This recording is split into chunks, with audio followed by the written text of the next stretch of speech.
Mixie కింద ఉన్న అల్మారాలో తెల్ల డబ్బాలో ఉన్నది ఉప్పు కాదా అన్న మాటతో హాల్లోని సోఫాలో కూర్చొని పరీక్ష పేపర్లు దిద్దుతున్న వాసంతి తుల్లుపాటుతో తలెత్తి చూసింది. హాలు లోపలి గోడకి ఆనుకొని మోచేతి వరకు ఇడ్లీ పిండి అంటించిన చేత్తో జవాబు కోసం చూస్తూ నించున్నాడు నందకిషోర్. జారిపోతున్న లుంగీని ఉండలు చుట్టి పైకి దోపి బనియన్ లేకుండా ఇప్పుడిప్పుడే వస్తున్న చిన్న పొట్టతో పనిచేయడం వలన పట్టిన చిరు చెమటతో ఏ భావమూ పలకని మొహంతో ఒక కాలు గోడకి పైకి తన్ని పెట్టి ఇడ్లీ పిండి కారిపోకుండా చేతిని ఎత్తిపెట్టి నించున్నాడు. మామూలుగా అయితే ఆ అవతారం నవ్వును తెప్పిస్తుంది. కానీ వాసంతికి కంపరమేసింది. కొంత అయోమయంతో, కొంత భయంతో, కొంత చిరాకుతో. కాదు అని ఏం చేశావు అని అడిగింది. ఎదురుగా కూర్చున్న ట్యూషన్ పిల్లలు నవ్వు మొహంతో ఉత్సాహంతో చూస్తున్నారు అతని వైపు. ఏం చెయ్యలేదులే, నువ్వు అంతలా ఇదైపోకు. ఉప్పేమో అనుకొని ఇడ్లీ పిండిలో వేసా, కాదనిపించి నోట్లో వేసుకొని చూసా, వెంటనే మొత్తం కుప్ప కుప్పగా తీసేసా. అయినా ముగ్గుపిండి డబ్బా అక్కడ పెట్టుకుంటారా ఎవరైనా? తనదేం తప్పులేనట్లు సమర్థించుకున్నాడు కిషోర్.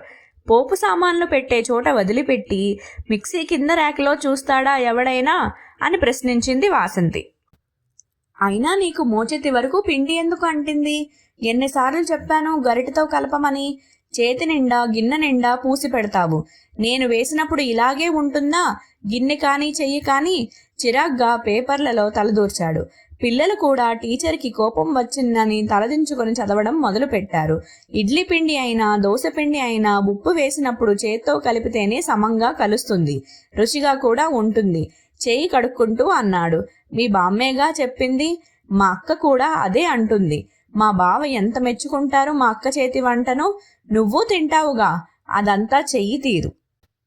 నీ మొహం, అదేదో రూల్ అన్నట్లు మాట్లాడుకో.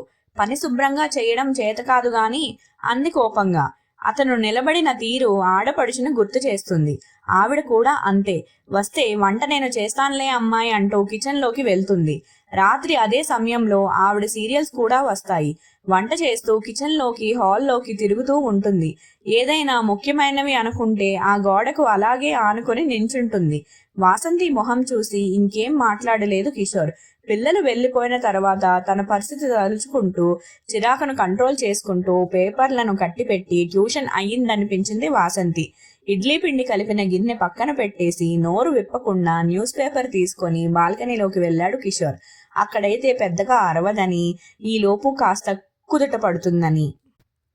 పిల్లలు వెళ్ళిన తర్వాత దిగాలుగా అలాగే సోఫాలో చేరగిల పడిపోయింది. కళ్ళలో అసహ్యతో కూడిన సన్నని నీటి పొర. ఎవరితో చెప్పుకోవాలి? తన బాధ ఎవరికి అర్థమవుతుంది?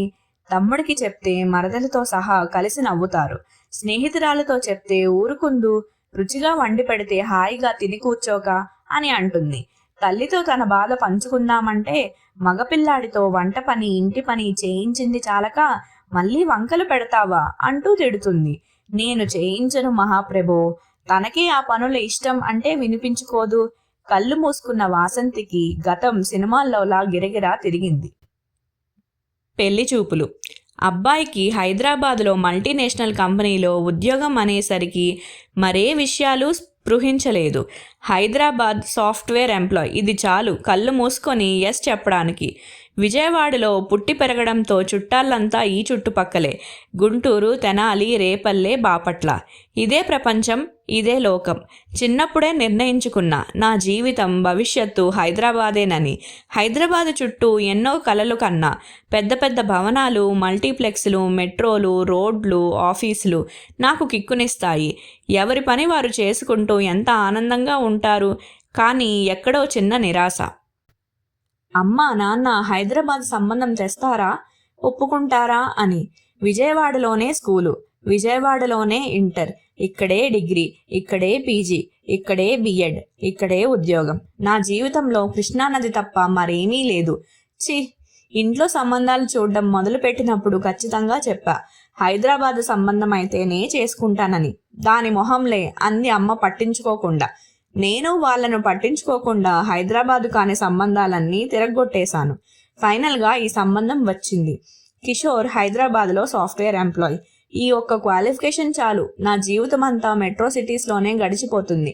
లాంగ్ డ్రైవ్లు, ఏసీ ట్రైన్లు. ఈ విజయవాడ మూలాన ఏనాడు ఏసీ ట్రైన్ మొహం కూడా చూడలేదు.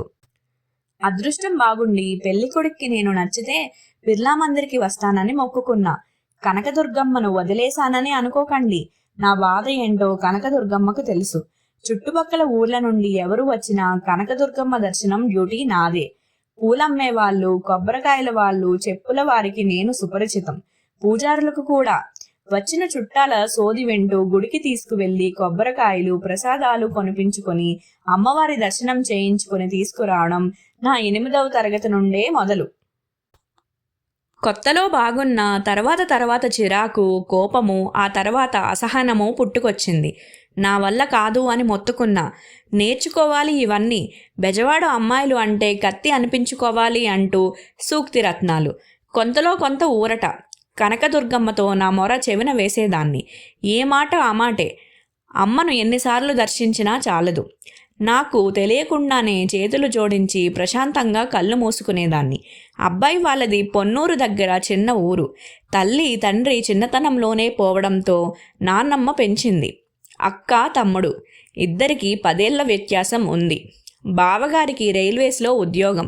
మనవడు ఎక్కడ కాలేజీలో చేరితే తను అక్కడికే వెళ్ళి ఉంటూ చదివించుకుందంట నాన్నమ్మ. హైదరాబాదులో ఉద్యోగంలో చేరితే తను కూడా అక్కడికి వచ్చేసిందంట. ఇంతకాలం కూడా ఉండి జాగ్రత్తగా చూసుకుందంట. పెళ్ళైతే ప్రశాంతంగా ఊపిరి పీల్చుకుంటుందంట. ఇక్కడి వాళ్ళే కాబట్టి అమ్మా నాన్నలు ఇష్టపడ్డారు. హైదరాబాదు సాఫ్ట్వేర్ ఎంప్లాయ్ కాబట్టి నాకు అంగీకారమే. దుర్గమ్మ తల్లి నా మొర ఆలకించింది. నాకు నేను ముందే చెప్పుకున్నా, అబ్బాయి ఎలా ఉన్నా సర్దుకుపోవాలని. అవ్వ కావాలి, బువ్వ కావాలి అంటే కుదరదు కదా. నిర్ణయించుకున్న పెళ్లికి చూడడం ఎందుకులే అని పెళ్లి చూపుల తంతును నేను పెద్దగా పట్టించుకోలేదు. నా బుర్ర నిండా మెట్రో ట్రైన్లు, మల్టీప్లెక్స్లే తిరుగాడుతున్నాయి. నిశ్చితార్థంలో చూశాను. సంతోషం ఉప్పొంగింది. నిజంగా బాగున్నాడు.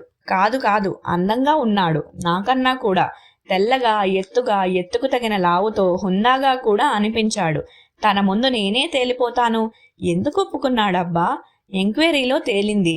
ఎక్కడో దూరపు చుట్టరికం. మంచి బలగం ఉన్న సంబంధం కావాలని నానమ్మ ఆశ. సో నానమ్మకి మా చుట్టాలు, పలుకుబడి బాగా నచ్చి ఉంటుంది. పాపం 2 పిల్లల్ని పెంచి పెద్ద చేయడానికి ఎన్ని అవస్థలు పడిందో ఆవిడ్ని దగ్గరే ఉంచుకొని బాగా చూసుకోవాలని నిర్ణయించుకున్నా. తన ఆలోచనలు, హాబీలు అన్నీ తెలుసుకొని నన్ను నేను కొంత మార్చుకోవాలి. నాకు శీఘ్ర కోపం, మొండితనం అంటారు. తగ్గించుకొని తనకు అనుకూలంగా బతకాలి. తనకు ఇష్టమైన వంటలేవో తెలుసుకొని నేర్చుకోవాలి. పిజ్జాలు, బర్గర్లు, నూడిల్స్ లాంటివి నేర్చుకొని చక్కగా వండి పెట్టాలి. అస్తమానం బయట తింటే ఆరోగ్యాలు పాడవుతాయి. తనకి జీన్స్, టాప్స్ ఇష్టమైతే అలవాటు చేసుకోవాలి. ఇప్పుడు వేసుకోవచ్చు కానీ ఈ విజయవాడికి, మా చుట్టాల లెవెల్కి ఈ డ్రెస్సులు చాలే అని నేనే వేసుకోను.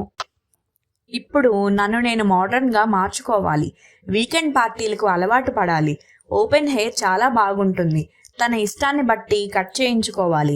నాది పెద్ద చుట్టే, నడుము వరకు ఒత్తుగా ఉంటుంది. దానికి నూనె రాసి గట్టిగా జడవేస్తాను. నన్ను చూసి మా విజయవాడ అమ్మాయిలు మొరటుగా, బండగా ఉంటారు అని అనుకోకండి. ఇక్కడ చాలా ఫ్యాషనబుల్గా ఉంటారు. నాకే ఎప్పుడో ఎందుకో తెలీదు కానీ ఈ విజయవాడ లెవెల్కి ఇది చాలే అనేది బుర్రలో ముద్ర అయిపోయి ఉంది. హైదరాబాద్ నేను కోరుకున్న నగరం. నేను కోరుకున్నట్లుగా సాఫ్ట్వేర్ భర్త. పెళ్లి సమయంలో తనకు కూడా వంట వచ్చని తెలిసి మురిసిపోయాను. చుట్టాలు, స్నేహితులు కూడా నాది అదృష్టం అన్నారు. ఇద్దరూ కలిసి పని చేసుకుంటూ హాయిగా ఉండొచ్చంటూ. మగవాళ్లకు వంట రాకపోవడం వల్ల తామేమి ఇబ్బందులు పడుతున్నారో చెప్పుకొచ్చారు. నన్ను దుర్గమ్మ తల్లి చల్లగా చూస్తుందని, చిన్నప్పటి నుంచి చేసుకున్న దర్శనాల పుణ్యం ఎటూ పోలేదని అర్థమయ్యింది. కొద్ది రోజుల విశ్రాంతి తర్వాత నాకు తోచిన ఉద్యోగంలో కాలక్షేపం చెయ్యాలని నా ఆలోచన. కిషోర్ జాగ్రత్త కలవాడు అనుకుంటూ 3 బెడ్రూమ్ల ఫ్లాట్, దానికి తగ్గ సామాన్లు అన్నీ అమర్చి పెట్టుకున్నాడు. నా జీవితానికి ఇంకేం కొరత లేదనిపించింది. ఫైనల్గా నాకు విజయవాడ బెడద వదిలింది. అమ్మయ్య, నా జీవితం హాయిగా, ఆనందంగా సాగిపోతుంది. ఇంకా వాసంతి, వాసంతి లే అన్న పిలుపుతో తెల్లారి మెలకువ వచ్చింది. కిషోర్ ఎప్పుడు లేచాడో. ఫ్రెష్గా ఉన్నాడు. స్నానం చేశాడు అనుకుంటా. టైం చూసా 5:30. 5:30కి మీ స్నానం అయిపోయిందా? ప్రశ్నార్థకంగా చూశాను. యోగా కూడా చేశాను. మీరు యోగా కూడా చేస్తారా? నాలో విస్మయం. ఏం చేయకూడదా? జాబ్లో చేరిన తర్వాత చేస్తున్నాను. మంచి అలవాట్లు మంచిదేగా వసు అన్నాడు నవ్వుతూ. నేను నవ్వుతూ లేచి వాష్రూమ్కి వెళ్ళాను.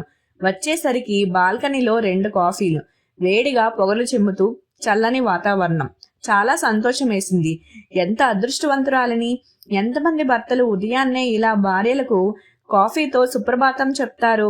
మా అమ్మ అయితేనే పొద్దున్నే దండకాలు, లేవలేదని, పనిలో సాయం చేయలేదని. అబ్బే వద్దు, ముందు ఇంత మంచి ఉషోదయాన్ని, కాఫీని ఆస్వాదించాలి. కాసేపు తర్వాత వంటగదిలోకి వెళ్ళా. అన్నీ నీట్గా సర్ది ఉన్నాయి. చిరునవ్వుతో, నేను వస్తున్నానని ఇల్లు బాగా సర్దారే? లేదు, ఇల్లు ఎప్పుడు ఇలాగే ఉంటుంది. ఆర్గనైజ్గా ఉంచడం నాకు అలవాటు. తను మాట్లాడే ప్రతి మాట నేను ఎంత అదృష్టవంతురాలినో తెలియజేస్తుంది. టీలో అందరూ అల్లం వేస్తారు, కానీ లవంగం, దాల్చిన చెక్క వెయ్యి. అదో రుచి. చాలా బాగుంటుంది. ఓ అవునా, ట్రై చేస్తాను. రాత్రి భోజనం. చుక్కకూర కందిపప్పులో కన్నా పెసరపప్పుతో బాగా ఇముడుతుంది. గుమ్మడి వడియాలతో అదిరిపోతుంది. చూడు, ఈసారి చేసి పెడతా. నాకు తెలియని విషయం ఏమో ఉంటుందేమో, చేస్తుంటుంటాడుగా, చెయ్యిని. చేస్తే తినడానికేం? మరో పూట కాఫీ, పాలు స్టవ్ మీద కన్నా కుంపడి మీద కాస్తే ఆ రుచే వేరు. అవన్నీ ఇక్కడ కుదరవు కదా కిషోర్. కుదరవు, కానీ చెప్తున్నా. సరే, ఈ శనివారం వంట నేనే చేస్తా, చూద్దువు గాని. వద్దు కిషోర్, వచ్చి 2 నెలలయ్యింది. నువ్వసలు నన్ను బయటికి తీసుకెళ్లనే లేదు. బయటనే భోంచేద్దాం. బయటకు వెళ్దాం, కానీ భోజనం ఇంట్లోనే చేద్దాం. వంట నేను చేస్తాగా. అప్సెట్గా అనిపించింది, కానీ చేసేదేం లేక సరే అన్నాను. భోజనం తర్వాత బయటకు వెళ్తాం అన్న ఆనందంతో లేచాను. అప్పటికే కిషోర్ స్నానం చేసి కాఫీ ఫిల్టర్ వేశాడు. ఫిల్టర్ కాఫీ నాకు ఇష్టమే, కానీ అంత ప్రాసెస్ నచ్చదు. ఇవాళ ఫిల్టర్ కాఫీ అంత ఆనందాన్ని ఇవ్వలేదు. 2 వారాల క్రితమే తనని కిచెన్లోకి రావద్దని గట్టి వార్నింగ్ ఇచ్చాను. నేను చేసే ప్రతి పనిని ఇలా కాదు, అలా కాదు, ఇది వెయ్యి, అది వద్దు, ఇది ముందు వేయాలి, అది తర్వాత వేయాలి. అబ్బో, రన్నింగ్ కామెంటరీ సాగిపోతూనే ఉంటుంది. ఏది నా లెక్క ప్రకారం జరగదు. వంట బాగానే ఉంటుంది. ఏ మాటకు ఆ మాటే చెప్పుకోవాలి. కిషోర్ వంట అద్భుతంగా చేస్తాడు. అంతేకాదు, ఇష్టంగా చేస్తాడు. వంటే కాదు, ప్రతి పని అంతే. పక్కా ప్రణాళిక. దేని తర్వాత ఏది, ఎంత, ఎప్పుడు వెయ్యాలి అన్నది చాలా లెక్క ప్రకారం ఉంటుంది. నేను మామూలుగా అందరిలాగే చేస్తాను. ప్రతిరోజు తినేటప్పుడు ఏదో ఒక కామెంట్. అది నాకు నచ్చడం లేదు. టమాటో పప్పుకి దొండకాయ వేపుడు బెస్ట్ కాంబినేషన్. అది కూడా దొండకాయలు గుండ్రంగా కోయాలి. దోసకాయ పప్పుకి వంకాయ కొబ్బరి కారం సూపర్గా ఉంటుంది. పొడుగు వంకాయలు. పొట్లకాయ పెరుగు పచ్చడికి బెండకాయ డీప్ ఫ్రై బాగుంటుంది. సాంబార్కి ఆలూ ఫ్రై కన్నా చేమదుంప మిరియపు కారం బెస్ట్. గుమ్మడి వడియాలు, బియ్యపు వడియాలు, మినప వడియాలు, ఇలా ఏవి దేనితో అద్భుతంగా ఉంటాయో చెప్తూనే ఉంటాడు. ఇవాళ గోంగూర పచ్చడి ఎండు మిరపకాయలతో చెయ్యి. మిరపకాయలతో పాటు ధనియాలు, జీలకర్ర వేయించు. రోజు భోజనం టైంలో ఇదో చర్చ తనకి. మొదట్లో ఇష్టంగానే అనిపించినా రాను రాను చిరాకు మొదలైంది నాకు. కాఫీ, స్నానం, ఆంజనేయ స్వామి గుడి. నువ్విలా కూర్చో, కాసేపట్లో అల్లం వేసి మంచి పెసరట్టు వేసి పెడతా నీకు. పిండి రాత్రి నానేసాగా. నువ్విలా కూర్చో, నేను చిటికలో వేసేస్తా. చుర్రుమంది నాకు, కానీ ఆకలి వేస్తుంది. మౌనంగా వెళ్ళి సోఫాలో కూర్చుని టీవీ ఆన్ చేశా. వేసినంతసేపు నానమ్మ, అక్క టిఫిన్లు, వంటలే. ఎవరు ఎలా చేస్తున్నారన్నదే. నీకు కూడా వేసేయి కిషోర్, ఇద్దరం కలిసి తిందాం. వద్దు వద్దు, పెసరట్టు వేడిగానే తినాలి, చల్లారితే బాగోదు. నువ్వు తినేసేయి అంటూ ప్లేట్లో తీసుకువచ్చాడు వేడి పెసరట్టు. నెయ్యి కారుతూ ఆత్మారాముడు తృప్తిపడ్డాడు. తను కూడా తెచ్చుకొని తింటూ ఏవేవో చెప్తున్నాడు, వింటున్నాను. ఈసారి మా ఊరు వెళ్ళినప్పుడు మంగళంలో వేయించిన కందిపప్పుతో గోంగూర పప్పు చేసి పెడతాను. అది తింటే నువ్వు ఈ పచ్చిపప్పు అసలు నోట్లో పెట్టవు. మంగళమా? అయ్యో, అది కూడా తెలీదా వసు? అదేదో 8వ వింతలా చూశాడు. తెలీదు, ముక్తసరిగా అన్నా. హాయిగా పెసరట్టు తిన్న ఆనందం లేకుండా ఈ టాపిక్ నాకు నచ్చడం లేదు. మంగళం అంటే మొదలుపెట్టాడు పక్కనే కూర్చుంటూ. అబ్బా, ఎందుకు అడిగానా అని అనిపించింది. వద్దు కిషోర్, వంట చేసుకోవాలిగా, వదిలే, లేదా బయటికి వెళ్ళి భోంచేసి సరదాగా సినిమాకు వెళ్దాం అని అన్నాను. అతనికి బయట తినడం నచ్చదు. బయట వద్దు, నేను చేస్తాగా, ఎంతో టైం పట్టదు, నువ్వు ఏమీ చెయ్యక్కర్లేదు. ఇది విను ముందు, ఎంత బాగుంటుందో. వంట చేస్తూ చెప్తాలే. అయిష్టంగానే కూర్చున్నాను. మంగళం అంటే అని మొదలుపెట్టాడు. ఒక్కోసారి కుండలు పగిలిపోతాయిగా. ఆ పగిలిన కుండలో కింద భాగం అన్నమాట. దాన్ని పొయ్యి లేదా కుంపటి మీద పెట్టి పప్పు వేయించుతారు. మంట పెద్దగా పెట్టకూడదు, సన్న సెగ మీద దోరగా వేయించాలి. నా కళ్ళు ఎప్పుడు మూతపడిపోయాయో కూడా తెలియదు. వచ్చిన కొత్తలో నన్ను నేను మోడర్న్గా మార్చుకోవాలి అని హెయిర్ కట్ చేయించుకున్నా. జీన్స్, పలాజోస్ కొనుక్కున్నా. జీన్స్ వేసుకున్న రోజు తనకి పెద్దగా నచ్చలేదు. చక్కగా చీరనో డ్రెస్సో వేసుకోవచ్చుగా, మీ నానమ్మనో అక్కనో వేసుకోమను, నాకివే ఇష్టం, ఇవే వేసుకుంటా. ఒళ్ళు మండిపోయింది. విజయవాడలో వేసుకోలేదుగా అన్నాడు నా కోపాన్ని పట్టించుకోకుండా. నాకు కోపం వచ్చిందన్న విషయాన్ని కూడా గుర్తించలేదని. నీ ముఖం, నువ్వేం చూశావు? నాకు షర్ట్స్, ఫ్రాక్స్ చాలా ఉన్నాయి, ఇవే వేసుకుని తిరిగేదాన్ని అసుగ్గా అన్నాను. అలాగా, నీకు ఏవి ఇష్టమైతే అవే వేసుకో, కూల్గా సమాధానమిచ్చాడు. విజయవాడ ఒక నరకం అనుకుంటే ఇది ఇంకోలా ఉందేంట్రా బాబు అని అనుకున్నాను. దానికి తోడు ఇక్కడ తనకో అన్న ఉన్నాడు. చిన్న తాత, పెద్ద తాత చుట్టరికాలు. ఉస్మానియాలో డాక్టర్. బొద్దుగా తెల్లగా దబ్బ పండులా ఉంటాడు. ముట్టుకుంటే మరక పడుతుందేమోనంత తెల్లగా ఉంటారు పిల్లలిద్దరు. 2-3 నాళ్ళకోసారి కలుస్తుంటాం. ఆయన వచ్చిన రోజు మరి ఇద్దరు అదేదో లోకంలో ఉంటారు. దానిలో వాళ్ళ ఊరు, నానమ్మ, అక్కలు, చెక్కలు, వంటలు. ఊర్లో కాలేజీ లేకపోవడం, హాస్టల్ ఖర్చులు భరించలేని ఆర్థిక స్థితి, రూములు అద్దెకు తీసుకొని వండుకు తిని దానిలోనే మునిగిపోతారు. ఆయన డాక్టర్ అవ్వడం మూలాన సమయం దొరకదు కాబట్టి పర్లేదనుకుంటా. మా ఆయన మాత్రం నానమ్మ పెంపకంలో ఇదిగో ఇలా తయారయ్యాడు. ఆ బావగారు చాలా సరదా మనిషి. జోకులు, సెటైర్లు బ్రహ్మాండంగా వేస్తారు. ఇద్దరి మెయిన్ టాపిక్ వంట. బామ్మెలా చేస్తుంది, అమ్మెలా చేస్తుంది, దేంట్లో ఏమి వేస్తే ఎలా ఉంటుంది. ఊర్లో ప్రతి ఒక్కడికి ఒక నిక్నేమ్. కాలువలు, ఈతలు చెప్పుకొని పగలబడి నవ్వుతుంటారు. మొదట్లో సరదాగానే ఉండి ఎంజాయ్ చేసేదాన్ని. ఇప్పుడది హద్దులు దాటి చిరాకు వచ్చింది. ఎన్నోసార్లు వార్నింగ్ ఇచ్చాను. వంటగది వైపు రావద్దని, వంట గురించి మాట్లాడొద్దని, వంకలు పెట్టొద్దని. కొంత కంట్రోల్లోకి వచ్చాడు. ఆ చెయ్యి ఎత్తిపట్టి గోడకి ఆనుకున్న తీరు గుర్తొచ్చి ఒళ్ళు మండిపోతుంది. బాల్కనీలోకి వెళ్ళి చూసా. విక్క మొహంతో పేపర్ చూస్తున్నాడు. తిరిగి వచ్చి సోఫాలో కూర్చున్నా. కళ్ళు మూసుకున్నా. ఎందుకు నాకు ఈ అసహనం? ఏం తక్కువైంది నాకు? ఏమిటి తనతో ప్రాబ్లం? తాగుతాడా? లేదు. పబ్బులు, పార్టీలు అంటూ తిరుగుతాడా? లేదు. ఆఫీసు పని అంటూ నన్ను పట్టించుకోకుండా ఉంటాడా? లేదు. పోనీ అమ్మాయిల వెంట పడతాడా? లేదు. ఆ మొహానికి అంత తెలివి కూడానా? సినిమాలు, షికార్లు వద్దంటూ నన్ను కట్టి పెట్టేస్తాడా? లేదు. తనకిష్టం ఉన్నా లేకున్నా నా కోసం వస్తాడు. నాన్నమ్మ పెంపకంలో అతి జాగ్రత్తగా పెరిగాడు.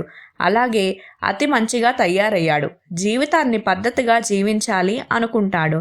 అన్నిటికీ మించి నన్ను ఏనాడు ఒక్క మాట అనడు. చాలామంది భర్తల్లా భార్యని చిన్న చూపు చూడడు. నాన్న, బాబాయిలు అమ్మను, పిన్నిను ఎలా ట్రీట్ చేస్తారు? అసలు స్వాతంత్రం ఉందా? వాళ్ళ అజమాయిషీని భరిస్తూ అలా బతికేస్తూ ఉంటారు. నేను ఉద్యోగం చేయడం, చేయకపోవడం నా ఇష్టానికి వదిలేశాడు. నేను ఫ్రాక్స్, జీన్స్ ఏం వేసుకున్నా అభ్యంతరం చెప్పడు. నన్ను నేను అప్డేట్గా ఉంచుకోవడం కోసం బోధన నాకిష్టం కాబట్టి స్కూల్లో ఉద్యోగం చేస్తున్నా. దేనికి అడ్డు చెప్పడు. స్త్రీలకు, పెద్దలకు గౌరవం ఇవ్వాలంటాడు. వీటన్నిటిలో ఏం తప్పుంది? నాకు తను అవుట్డేటెడ్గా ఎందుకు అనిపిస్తున్నాడు? నాకెలా టీచింగ్ మీద ఇష్టమో తనకి వంట మీద ఇష్టం కావచ్చు. అది నాకెందుకు కష్టాన్ని కలిగిస్తుంది? లేచి బాల్కనీలోకి వెళ్ళా. బాచి, అది వాళ్ళ నాన్నమ్మ గారి పిలుపు. ఆకలేస్తుంది, అన్నం తిందాం రా. ఉల్లిపాయలు సన్నగా తరిగి, అల్లం, పచ్చిమిర్చి వేసి 1 స్పూన్ శనగపిండి కలిపి, కొత్తిమీర, కరివేపాకు దిట్టంగా వేసి ఆమ్లెట్ వేద్దువురా. ఈలోపు నేను అన్నీ సర్దుతా, తనకిష్టమైన వివరణతో చెప్పా. వెటకారం ఉందేమోనని నా మొహంలోకి చూశాడు. లేదు, మామూలుగానే ఉంది. ఇవాళ అలా కాదు. ఎండుమిర్చి ఫ్లేక్స్, కచ్చాపిచ్చగా దంచిన 4 మిరపకాయలు, సొంటిపిడి వేసి చేస్తా చూడు, ఎలా ఉంటుందో అని ఉత్సాహంగా లేచాడు. అబ్బా, ఈ వంటొచ్చిన మొగుడితో ఎలాగమ్మా వేగేది?